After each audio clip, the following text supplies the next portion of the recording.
Bago po tayo magumpisa, gusto ko po magpasalamat sa lahat ng masugid na sumusubaybay. Marami pong salamat sa inyong lahat. Lalo na po sa mga solid subscriber. At kung hindi ka pa nakasubscribe, pindutin ang button para sa ating story series. Marami din pong salamat sa mga masipag mag-share. Maligayang pagbisita at pagbabalik po sa ating munting channel. Narito na po ang karugtong ng ating istorya. Ika-112 na kabanata. Ang pagkakasakit at promotion. Halika dito, sigaw ng mama ni Karen na si Allison, habang hinampas ng kamay ang lamesa. Nabigla si Karen at napatalon ng bahagya.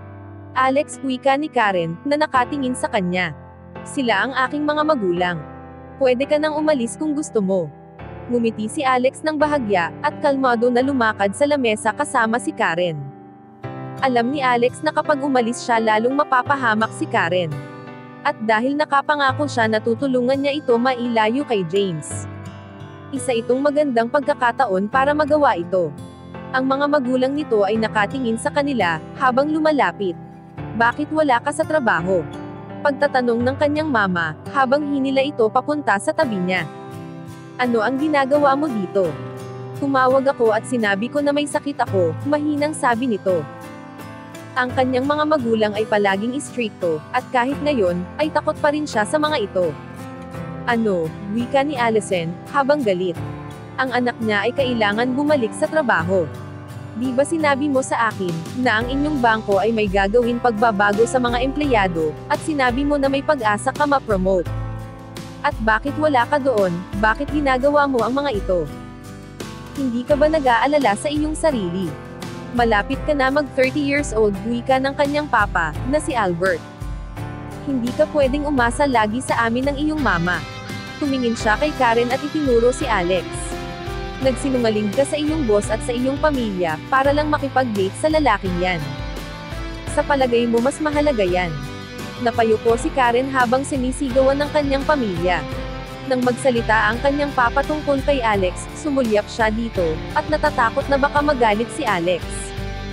Tingnan mo nga siya. Ano ang nagawa ko para ma-deserve ang anak na katulad mo?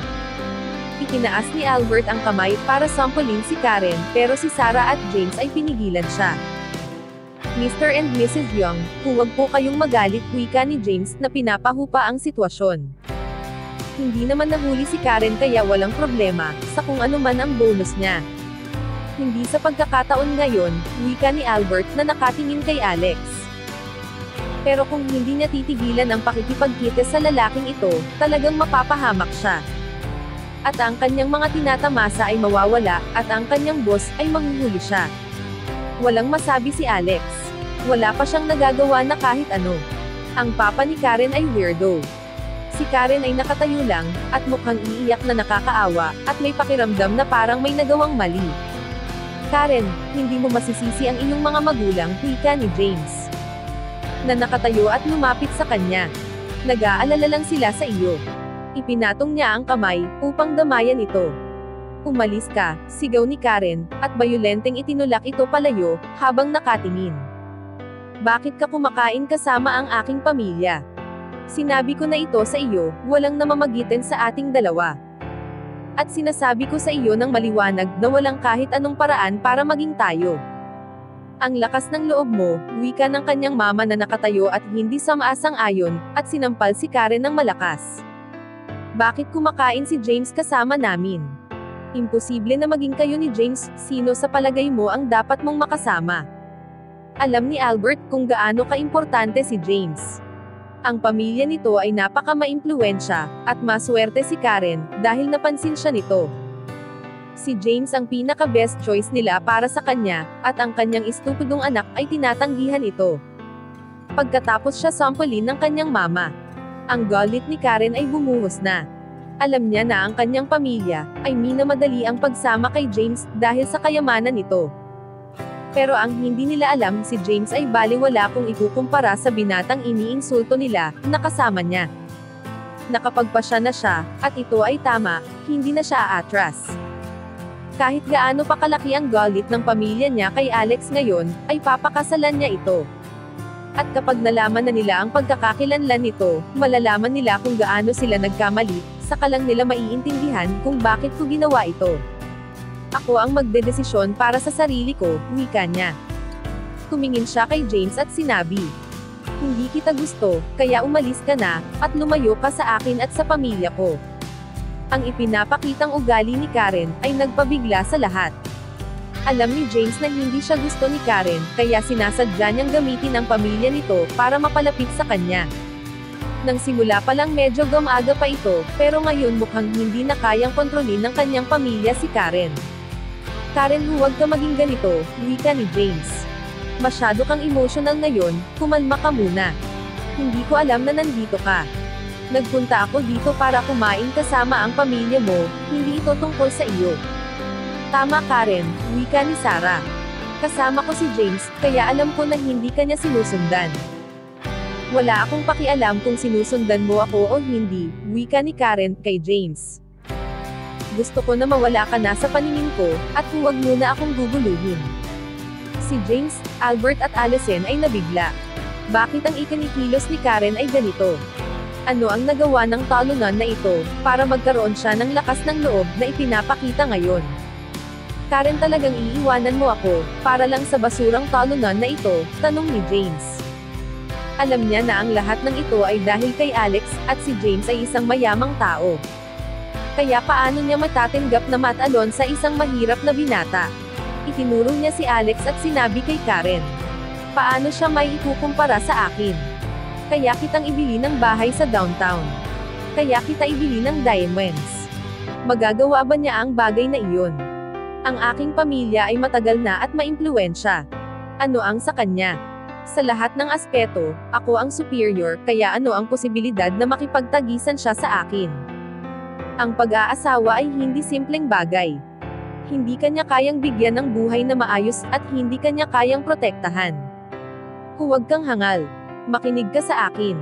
Inabot niya ito, upang hawakan sa balikat. "Umalis ka," wika ni Karen. "Wala kang pakialam kung sino ang gusto kong pakasalan." Alam niyang hindi makikinig si James sa kanya, kaya susuko na lang siya. "Halika na Alex, umalis na tayo."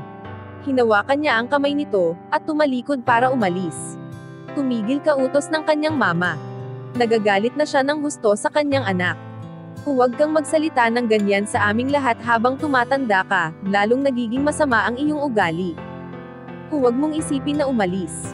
Ang kanyang mama at si Sarah ay hinila siya pabalik.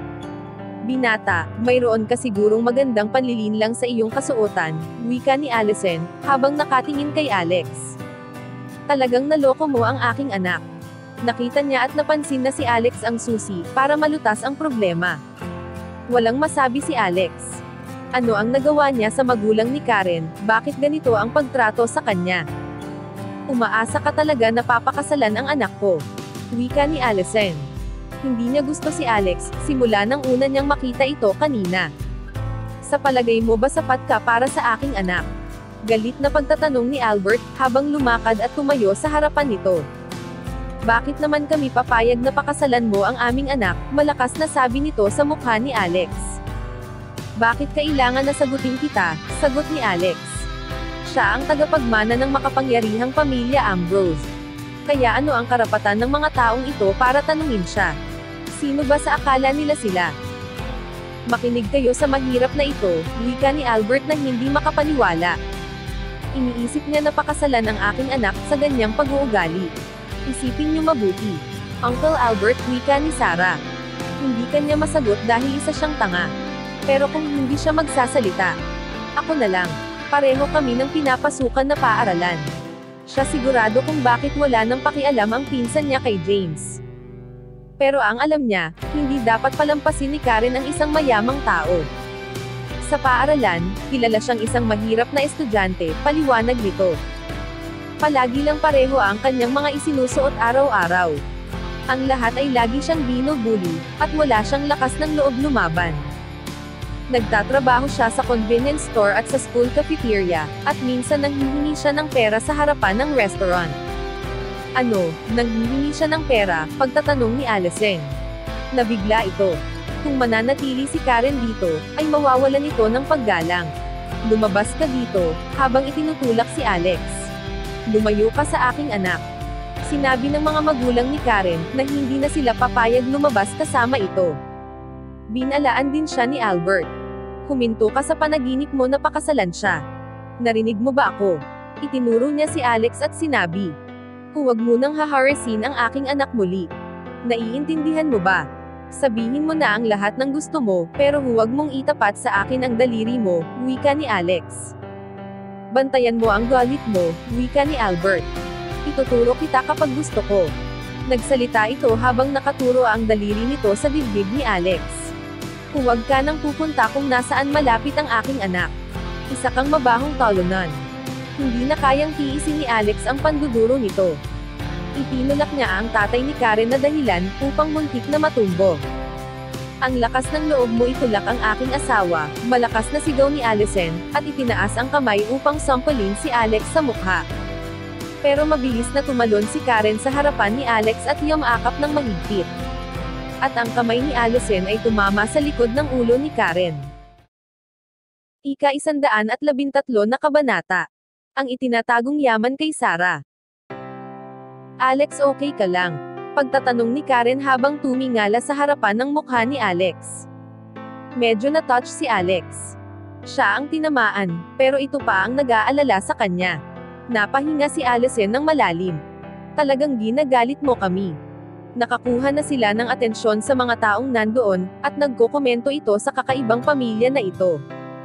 Ang lalaking ito ay namamalimos, at may lakas ng loob para akitin ang aking anak. Wika ni Allison sa mga chismosang nakatingin. Ang aking anak ay hindi pa nakikipagtalo sa amin ng ganito. Nakikita niyo ba kung papaano siya magsalita sa amin ngayon? Dahil lang sa walang kwentang lalaki, sabi mula sa crowd. Kailangan mo na siyang iwanan, sabi uli. Kasama niya ang babae dahil sa pera nito. Ang lahat ay nakatingin kay Alex nang itinuro siya ni Allison. Nagring ang cellphone ni Alex. Ito ay si Robert Miller, ang manager ng Metro Skybank. Binitawan ni Karen si Alex, at pinabayaan sagutin ang tawag. Hello Mr. Miller, sagot nito. Ito ba ay ang pagbabayad sa nasirang Ferrari, sa isip niya. Malamang na tumatawag si Mr. Miller para itanong ang tungkol sa damage na babayaran sa sasakyan ni Brian. Hindi, inasikaso ko na ito. Huwag kang mag-alala. Magalang na sagot ni Robert.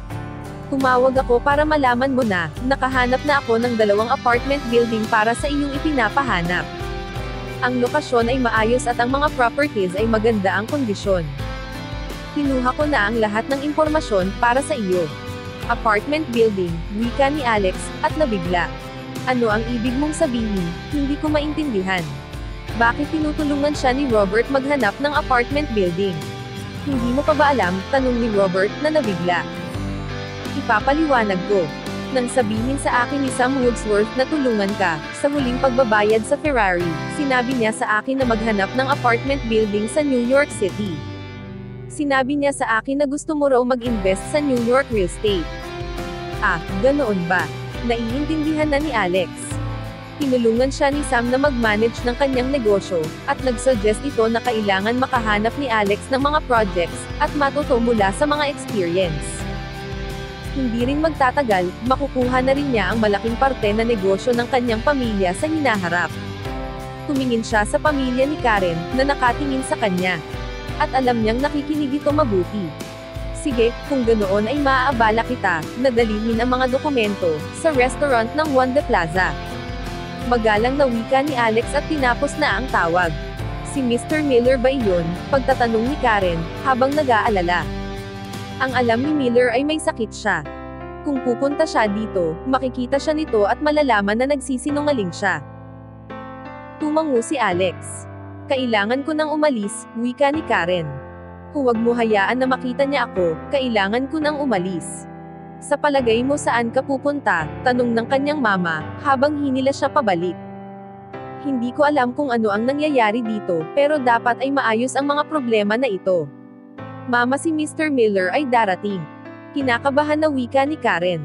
Kailangan mo akong bitawan, mahuhuli niya ako. Karen, sa mga paraan na pakikitungo mo kanina. Sa palagay mo ba maniniwala ako sa iyo? Wika ni Allison, habang nakatingin dito. Tapos ay tumingin kay Alex. Kilala niya ang iyong manager. Sino ang maniniwala na makakaya niya ang halaga ng apartment building? Sigurado ay magaling ako umarte. Suggest ni Alex. Ang pamilyang ito ay ginawa siyang tahimik. Karen, tumigil ka na sa paggawa ng gulo, wika ni Sarah, habang naglakad at pumunta sa harapan nito. Nagkasundo sila na gamitin si Alex para galitin si James. Pero mukhang binago na ni Karen ang plano. Kung ipapagpatuloy pa ni Karen ang mga ito, masasayang si James para sa mabuti niyang kapakanan. Tumahimik ka na, wika ni Sarah. Sigurado ako kung hihingi ka ng tawad kay James, ay papatawarin ka niya. Ginagawa ni Sarah ang makakaya niya para hamupa ang tensyon. Huwag kang makisali, Sarah, wika ni Karen. Hindi masaya sa mga sinasabi ng kanyang pinsan. Masisira ang kanyang mga plano. Mahal ko si Alex at hindi si James. Walang idea si Sarah kung ano ang nangyayari sa kanyang pinsan. Kasalanan nito lahat ni Alex. Alex, galit na wika ni Sarah. Paano mo ginawa ito? Ginayuma mo ba ang aking pinsan? Sa palagay mo ba sapat ka para sa aking pinsan? Nag-aalala ka ba sa kanyang kinabukasan? Ipangako mo ngayon sa akin, na tatapusin mo na ang inyong relasyon. Kahit kailan wala siyang naging problema sa pag-uutos kay Alex. Kadalasan, lagi pinapabayaan ni Alex si Sarah, pero ngayon, hindi niya pwedeng gawin ito. Dahil sa pagtrato ng masama sa kanya ng pamilya ni Karen, wala siyang intensyon na magpaubaya. At ang mas mahalaga, nangako siya na tutulungan si Karen na mailayo kay James, at kung papayag siya, ang lahat ng kanilang effort ni Karen, ay masasayang. Ayaw ni Karen si James, at ayaw ni Alex na mapunta si Karen kay James. Nagbingi-bingihan siya sa mga salita ni Sarah. Stupid loser, tanga ka ba talaga, sigaw ni Sarah. Galit ito at itinaas ang kamay upang sampalin sa mukha. Sinampal na niya ito sa mga nakaraan at hindi ito lumaban. Pero ngayon hinawakan ni Alex ang kanyang kamay. Huwag mong subukan, wika ni Alex. Bitawan mo ako, isa kang talunan. Hindi inaasahan ni Sarah na hahawakan siya nito. Pumipiglas siya pero hindi siya makawala. Sobrang galit na ito. Itinaas niya pa ang isang kamay para sampalin ito, ngunit nahawakan muli ni Alex ito. Bitawan mo ako, sumigaw ito ng malakas. Galit siya at sa isang banda nahihiya rin siya. Tumingin siya kay Alex ng may malamig na ekspresyon. Bibitawan kita kung mangangako ka na hindi mo na ako sasampalin muli, seryoso nitong wika.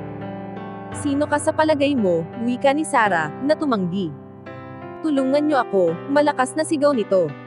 Ang lalaking ito, ay minumolestya ako. Habang na-distract si Alex, kinagat niya ang kamay nito. Umaray ito at binitawan si Sarah. Isang bilog na marka ng mga ngipin ang bumakat sa kanyang kamay, at ang sugat ay mabilis na dumago ng marami. Proud na tumayo si Sarah sa harapan niya, at nakatingin sa mga kamay nito. Naging masaya ka ba sa kagat ko? Mas mabuti kung kinagat mo pa siya ng gusto. Wika ni Allison na may panlalait na tono. Mabilis na pumunta si Karen sa tabi ni Alex at tiningnan ang sugat nito, na may nasasaktan na ekspresyon. Nandyan na si Mr. Miller, wika ni Sarah, nang makita niya ito na naglalakad papasok sa restaurant. Ano, nasaan? Siya nga, siya talaga. Na-shock si Allison. Ang buong pamilya ay biglang nagpanik. Naiintindihan nila lahat kung gaano kalaking gulo ang darating kay Karen dahil sa pagsisinungaling nito, na siya ay may sakit kahit wala naman. Karen, bakit ka pa nakatayo dyan? Wika ng kanyang mama. Bilisan mo, magtago ka na, nandito na ang manager mo. Hindi na niya kailangan magtago. Mahinang wika ni Alex. Pero si Karen ay hindi na nakikinig sa kanyang mama. Hindi na kailangan magtago. Galit na sinigawan ito ni Allison. Mawawalan ng pagkakataon ang anak ko sa promotion. Wala ka kasing pakialam dito. Sinagawan niya ang kanyang anak. Karen, nakita mo ba kung anong klaseng tao siya? Huwag ka lang basta tumayo, magtago ka na. Huli na ang lahat, wika ni Sarah, na nanlaki ang mga mata. Papunta na si Mr. Miller dito. Mr. Ambrose, wika ni Mr. Miller habang naglalakad, at na-surprise nang makita si Karen na narito. Miss Young, di ba tumawag ka kaninang umaga, at sinabi mo na may sakit ka? Nahuli na siya ni Mr. Miller, at hindi alam kung papaano tutulungan ang kanyang sarili. Yumuko lang siya at tumayo ng tahimik sa tabi ni Alex. Mr. Miller, ako ang mama ni Karen, wika ni Allison. Nang medyo okay na ang pakiramdam niya, isinama ko siya para mag-shopping. Hindi niya ito idea at hindi pa maayos ang kanyang pakiramdam. Opo, si Karen ay may sakit kagabi. Dagdag pa ng kanyang papa. Nilalamig siya at sumuka, at may lagnat pa siya. Sa totoo lang, pabalik na kami mula sa hospital kasama siya, wika ni Sarah. Ang lahat ay gumawa ng excuse para kay Karen. Ganun ba, wika ni Robert, habang nagtaas ng kilay. Isang pamilya na sumusuporta. Si Karen ay may sakit at dinala ninyong lahat siya sa ospital, tapos, ay nagdesisyon kayong mag-shopping. Saan hospital naman ninyo siya dinala? Nagtinginan silang lahat at hindi sigurado sa mga sasabihin. At bumukas ang kanilang bibig at sabay-sabay na nagsalita. New York General Hospital. Sa Western Hospital. Sa Northern Infirmary Hospital. Sa East Side General Hospital. Nagtinginan sila sa isa't isa. Magaling, wika ni Robert, na may pang-aasar ng ngiti. Nilalamig siya, tapos ay bumisita siya sa 4 na ospital. Mr. Miller, wika ni Allison, pinipilit itama ang kanilang mali. Hindi ninyo kailangan magpaliwanag. Alam ko kung ano ang nangyayari dito, wika ni Robert, at tumatanggi na makinig sa sasabihin ng mga ito. Ang puso ni Allison ay nabigo, at ang lahat ay nag-alala. Itinapon ni Karen ang kanyang pag-asa para sa promotion. Mr. Miller, wika ni Alex. Yes, sagot ni Robert. Ang ugali nito ay biglang nag-iba. Kailangan ko ng kumpanya, at sinabi ko kay Miss Young na sumama sa akin, para mag-ikot sa syudad. Magalang na sabi ni Alex. Humihingi ako ng paumanhin, dahil nalabag ko ang iyong patakaran. Nabigla si Robert. Hindi niya alam kung ano ang ibig sabihin ni Alex. Si Karen ay nakatayo lamang sa tabi ni Alex, at hindi man lang nagsasalita. Ganun ba, kung yan ang dahilan, sigurado ako na ito ay isang hindi pagkakaintindihan, wika ni Robert habang ngumiti ng awkward. Tumingin siya kay Karen, at nagtanong, Miss Young, bumuti na ba ang pakiramdam mo? Masaya ako na makita ka na inaasikaso mabuti ang ating kliyente. Umaasa ako na ipagpapatuloy mo ang pagtatrabaho mo ng mabuti. At sigurado ako na may magandang kinabukasan ang naghihintay para sa iyo. Ang lahat ay nabigla, hindi nila naiintindihan kung ano ang nangyayari. Silang lahat ay natulala. Ano ang tungkol kay Alex?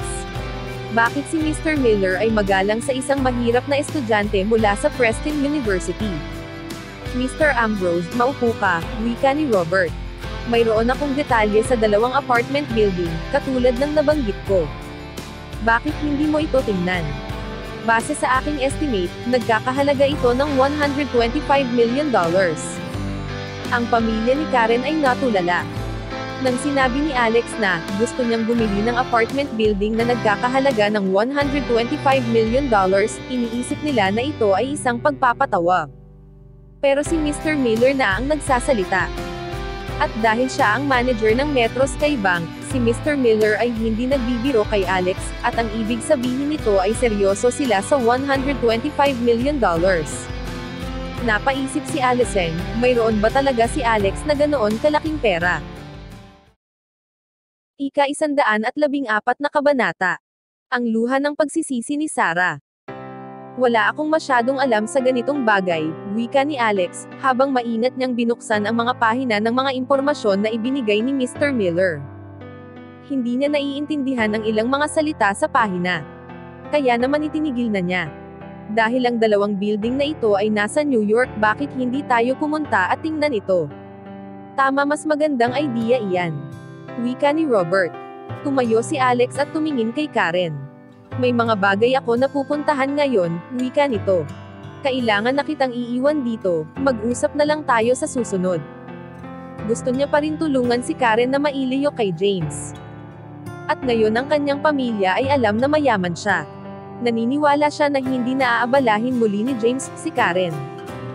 Umalis na tayo, wika ni Alex, at lumabas na sila sa restaurant ni Robert. Karen, bakit hindi mo sinabi sa amin na napakayaman niya? Pagtatanong ng kanyang mama na nabigla. Tahimik na sumunod si Sarah kay Alex at Robert sa labas. Wala nang hihigit pa sa kanya sa pagkabigla. Paano si Alex, ang talunan na kanyang kinuha, ay biglang nagkaroon ng maraming pera? Hindi ito totoo. Nang makita si Sarah na umalis, sumunod ang uncle niya at si James. Umalis na si Alex sa shopping mall, habang nakikipag-usap kay James. Nang makarating ito sa kanyang sasakyan, nakita niyang napapaligiran ito ng mga tao. Ang iba dito ay kumukuha ng larawan mula sa kanilang cellphone, habang ang iba naman ay nag-livestream. Mama, tingnan mo isang Ferrari, at ito ay top model. May nakapark na Ferrari sa Wanda Plaza, wika ng iba. Wala akong alam sa mga sasakyan, pero alam ko na ang Ferrari na ito ay maganda. Hindi na ako makapaghintay na makita ang may-ari ng sasakyan. Sigurado na siya ay gwapo. Hindi ko alam kung mapipigilan ko ang aking sarili na halikan siya. Si Alex ay nakatingin habang naglalakad patungo sa crowd. Ang lahat ay gustong tingnan ang Ferrari. Walang may gusto na makadaan si Alex. Kailangan niyang lumaban, para makalapit sa kanyang sasakyan. Pakiusap makikiraan, malakas nitong sabi, aalis na ako. E di umalis ka, wala naman pumipigil sa iyo, sabi ng isang babae na naiinis sa kanya. Bakit ka sumigaw, wala ka bang mabuting asal? Kung hindi kayo aalis, paano ko maida-drive ang sasakyan paalis, sabi ni Alex, at pinagmulan ng malakas na tawa ng mga tao. Ano, sinasabi mo ba na ang Ferrari na ito ay sa iyo? Tumingin ang babae sa kanya nang may pangungutya. At itinapat ang kanyang phone sa harapan ni Alex. Nog, tingnan mo ang lalaking ito, sinabi niya na sa kanya ang Ferrari na ito. Nakakatawa diba? Kung makakapag-drive siya ng Ferrari, ako naman, ay nakakapagpalipad ng spaceship. Ang lalaking ito ay baliw. Paano magiging sa kanya ang sasakyan na ito? Sabi ng isang tao. Tingnan ninyo ang damit niya, sabi pa ng isang lalaki. Napakaswerte na niya kung magkakaroon siya ng bisikleta. Inaako niya na sa kanya ang Ferrari. Sobrang nakakatawa ka. Baliw ang isang yan. Ang lahat ay nakatingin kay Alex, na may pangmamaliit. Whirlwind activate. Sigaw ni Alex sa Ferrari. Nang nakaraang araw pinangalanan niya itong Whirlwind, at nag-set up ng voice command. Talagang baliw ang isang yan, sumisigaw pa. Bakit ka sumisigaw? Tanong ng babae, ano ang gusto mo makuha? Habang ang lahat ay nagsasalita. Ang Ferrari ay dahan-dahan umaatras. Ang babaeng nakasandal sa sasakyan na nagla-livestream, ay natumbo. Rotate from the spot, sigaw ni Alex. Sa pagkakataong ito, nag-start ang makina ng Ferrari, at nagsimula itong umikot ng mabilis. Ang lahat ay natakot na baka tamaan sila, kaya naman nagtakbuhan ang mga ito. Si Alex na lang ang natira doon, at siya ang may full control dito. Kung ang Ferrari ay hindi magre-response na katulad ng gusto niya, ang kumpanya ay nasa malaking gulo. Si Sarah ay nakatitig kay Alex, at inaalala ang mga bagay sa nakalipas at sa pakikitungo niya rito. Ipinikit niya ang mata, at ang luha ng pagsisisi ay umagos sa kanyang pisngi. Bakit hindi niya napagtanto na napakayaman ito? Si James ay nakatayo din doon na nakanganga na pinanood ang Ferrari na mabilis na kalayo at nawala. Nakarating sina Alex at Robert sa apartment building na ang pangalan ay Lawrence High. Maraming tao ang umuukay ng apartment doon. At magandang source of income ito para sa mga gustong mag-invest ng property. Habang tinitingnan nila ang paligid, ipinapaliwanag ni Robert ang sitwasyon. Maganda ang location na ito, at malapit lang sa shopping mall, bangko at subway station. Tama, pagsang-ayon ni Alex. Napansin niya na ang area ay abala. Kung bibili siya ng apartment sa ganitong lugar ng New York, magiging maganda ang income niya. Kung maganda ang lugar na ito, bakit gusto ibenta ito ng may-ari? Ang may-ari ay nagkaroon ng hindi magandang investment, at nawalan ng maraming pera. Paliwanag ni Robert. Kaya ngayon kailangan niya agad ng pera, at nagdesisyon na ibenta ang dalawang apartment building. Ang impormasyon ko ay kaunti lang, sa abot ng aking nalalaman, wala kahit sino ang nag-offer. Kung magpapasya ka na bilihin ito, mapapapayag ko siya na bawasan ng kaunti ang presyo. Tumitingin si Alex sa paligid at kontento naman siya. Tumingin siya kay Robert at sinabi, gusto kong bilihin ito. Nakapagdesisyon ka na, pagkabigla na tanong ni Robert. Tumingin lang sandali si Alex sa property tapos, ay nagdesisyon agad. Ang pinag-uusapan dito ay malaking halaga ng pera. Ang mga napapanahon na negosyante, ay nagpapalipas ng ilang buwan. Si Alex na 20 years old lang, ay pumayag agad. May problema ba? Pagtatanong ni Alex. Ang pera ay hindi issue sa kanya. Wala. Wala naman, excited na sagot ni Robert. Mr. Ambrose, aayusin ko na para mabilis mang mabili ang 2 apartment building sa lalong madaling panahon. Ako na ang mag-aayos ng lahat para sa iyo. Okay, wika ni Alex. Kung may kailangan ka na kahit ano, tawagan mo lang ako o kaya si Mr. Woodsworth. Naglakad pa sila ng ilang beses sa building bago sila umuwi. Pagkatapos ibaba si Robert sa Metro Skybank. Nagpunta si Alex sa Azalea Guest House at nagtanong kay Sam kung may balita sa paghahanap kay Debbie. Ngunit wala pa rin impormasyon sa 2 kumuha kay Debbie. Si Alex ay depressed pero wala naman siyang magagawa. Sa naiisip niyang sitwasyon ni Debbie, nag-aalala siya ng gusto at nasasaktan. Tumunog ang kanyang cellphone. Si Kathy ito. Tumahimik lang si Alex. Wala na siyang pakialam kay Kathy. Tumatawag ito minsan, para sabihin na masaya ito matapos makipaghiwalay sa kanya. Tumawag muli si Kathy at 5 beses pa. Pero hinayaan niya lang na mag-ring ang kanyang phone, ayaw niya itong sagutin. Bigla siyang nainis at binlock ang number nito. Hindi na siya muling matatawagan pa. Nang tumingala siya, sa isip niya ay nakita niya si Debbie sa kanyang harapan. Pero nang binanggit niya ang pangalan nito at hinawakan ang kamay, ay biglang naglaho ito. Nakatulog si Alex. Ilang oras ang lumipas, nagising siya sa ring ng kanyang cellphone. Nang makita niya, ito ay si Joe. Sinagot niya. Si Joe ay nangako kay Susan na dadalahin niya ito sa night market. Pero may gagawin siya sa school. Kaya tumawag siya kay Alex para sabihin na samahan ito. Si Susan ay planong isama si Rose, wika ni Joe. Kaya okay lang na hindi ako kasama. Pero alam mo naman kung gaano kadelikado ang lumabas sa gabi, lalo na at babae. Nag-aalala ako sa kanila. May oras ka ba para samahan sila? Kung wala, hahanap ako ng iba. May oras ako, sagot ni Alex na gustong tumulong. Pero alam mo naman na ayaw sa akin ni Rose. Ano ang ipinag-aalala mo? Tanong ni Joe. Sasama ka lang sa pagsa-shopping nila para mabantayan sila. Sigurado ako na wala naman sasabihin si Rose. Pagkatapos makipag-usap kay Joe ng ilang sandali pa, tinapos na ni Alex ang tawag. Naisip niya na ang gagawin lang niya ay maglakad kasama ang 2 babae. Kung hindi siya iimik, si Rose, walang magiging problema sa kanya. Umalis siya sa Azalea Guest House, at tumawag ng taxi, at nagpunta sa night market. Si Susan at Rose ay papunta na rin sa night market. Sinabi ni Joe na kakatagpuin natin si Alex doon, wika ni Susan. Gusto niyang sumama sa atin. Bakit ka pumayag na sumama siya? Pagtatanong ni Rose.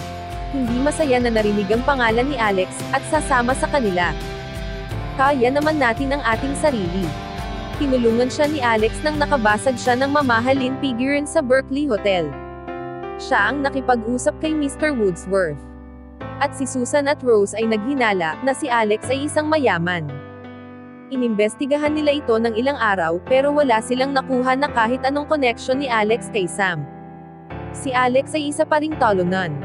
Kaya binaliwala na nila ang kanilang hinala. Hindi gusto ni Rose si Alex at ayaw niya itong nakasunod sa kanila. Hanggang dito na lang po muna. Sana po ay nagustuhan nyo ang ating story series. Sa mga bagong tagapakinig, mas okay po kung mag-uumpisa kayo sa episode 1. Maraming salamat po sa pakikinig. Pwede po bang humingi ng subscribe bilang pagsuporta sa ating munting channel. Hanggang sa susunod po muli. Stay safe and God bless.